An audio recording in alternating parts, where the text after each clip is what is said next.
আর এই যে দেখতেছেন না আপনারা, এই যে ব্রয়লার খামার আসলে আপনারা চাইলেও এইভাবে আপনার খামারগুলো করতে পারবেন। একেবারে অনেকজন আছেন আপনার মেশিনারি এবং হোয়াটসঅ্যাপে আপনার লক করে থাকেন আপনার এইভাবে। আমরা তো বিভিন্ন খামারগুলো আপনাদেরকে দেখাই, আপনারা দেখেন।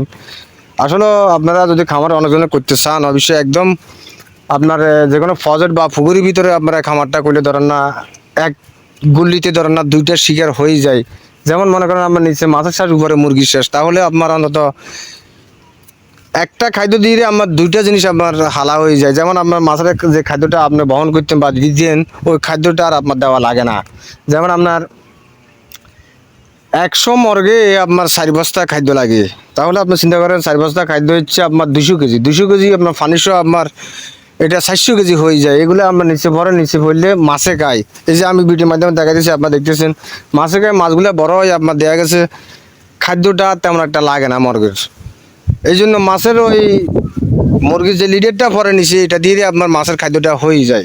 তো আপনারা চাইলে বেশিরভাগ আপনার হিসাবটা করবেন যেন কি আপনারা এভাবে আপনারা খামারটা করবার চেষ্টা করবেন। তাহলে অন্তত ভুসির খামারটা হইলে ধরেন না, বিডের খামারটা হইলে ধরেন না একটি অনেক সময় লস টস আছে। মাছের খামারটা হইলে তেমন একটা লসের সঙ্গে তেমন ভাগে পড়ে না, কারণ নিচে তো মাছ দিয়ে আপনার ভুসি চলে যাবে যে কোনো খামারি এলার, কারণ অসুবিধাটা হয় না। আর যদি আপনার বিডের খামার হয় তাহলে মনে করেন আপনার লসের সঙ্গেটা আসে, কারণ অনেক সময় মনে করেন বাজার টাজার কমও থাকে। আমার ব্রয়লার মুরগির বাচ্চার রেট কিন্তু অনেক বেশি থাকে, কিন্তু আমার মুরগির দাম অনেক সময় উঠানামা করে অনেক কম থাকে। এই জন্য আমার অনেকজনের অনেক লস হয়ে যায়। যখন আপনার মাছ থাকে তখন আর আমার লস হয় না। তো আপনারা অবশ্যই চেষ্টা করবেন পুকুর বা ফজেট যদি পরিত্যক্ত কোনো জায়গা যদি আপনার থাকে, ফজেট করিয়ে আপনারা এইভাবে রয়েছে যে আমি ভিডিওর মাধ্যমে দেখা দিচ্ছি, এইভাবে রয়েছে আপনারা খামারটা করে নিতে পারেন।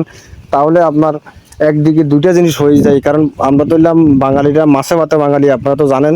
কারণ এখানে আপনার মাছের দাম বর্তমানে বাজার আপনার অনেক বেশি, এটা তো আপনারা নিজেরাই জানেন। কারণ মাছ আপনার একেবারে ফাঙ্গাইশ মাছও আপনার এখন বর্তমানে আপনার 200 টাকার উপরে আপনার বিক্রি করা হয়। আপনার তেলাপিয়া তো 200 250, একটু সাইজ ভালো হইলে আপনার 300 টাকা আপনার ঢাঙ্গায় যায়। তো এই জন্য আপনারা এটার উপরে করলে অনেকটা লাভবান থাকবেন। কারণ বিড়ের খামারটা আপনার তেমন একটা অসুবিধা হয়ে যায়, কারণ অনেক সময় ভাইরাসে মুরগিরে বেশি ধরে। মাছের খামারগুলো আপনার ভাইরাসে তেমন একটা আক্রমণ খুব কম করে, কারণ এগুলা ওই পানির মাধ্যমে আপনার এই যে দেখতেছেন না, আপনার পানির মাধ্যমে মোটর দিয়ে পানি মারলে ধরনের নিচে পড়ে যায় ময়লাগুলো, তখন আর আপনার ওই অসুবিধাটা হয় না, ভাইরাসও আপনার কম ধরে। তো এই জন্য আমরা চেষ্টা করবেন যে কি এইভাবে খামারটা করার জন্য। যে আমি দেখাইতেছি আপনারা ঘুরি গাড়ি দেখেন, আমি পুরো ভিডিওটা আপনাদেরকে দেখালাম। তো ধন্যবাদ, ভালো থাকবেন। আজকের মতো এই পর্যন্ত দেখা হবো অন্য কোনো ভিডিওতে, অন্য কোনো জায়গায়। আল্লাহ হাফেজ।